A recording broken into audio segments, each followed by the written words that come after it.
با سلام و عرض ادب و احترام خدمت دوستان فالوورای عزیز، همسایه‌های محترم،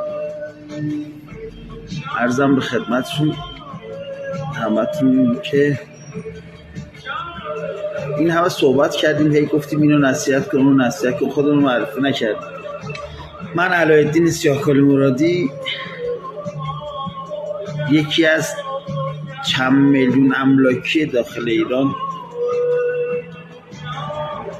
با نام مسکن علایالدین در خدمت شما هستیم بابت خرید و فروش و رهن اجاره. کارمون اینه نصیحت ها رو ساعت غیرداری انجام بدیم. کار ملکی داشتید در خدمتتون هستیم. جسارت، بی‌ادبی، بی‌حرمتی، یه دفعه حرفی زدیم بابت رنجش، آزار کسی، شما رو به حلال کنید دیگه. بالاخره وقت و ساعت داره همه چی دیگه. متشکریم. یا علی مدد، خدا نگهدار شما.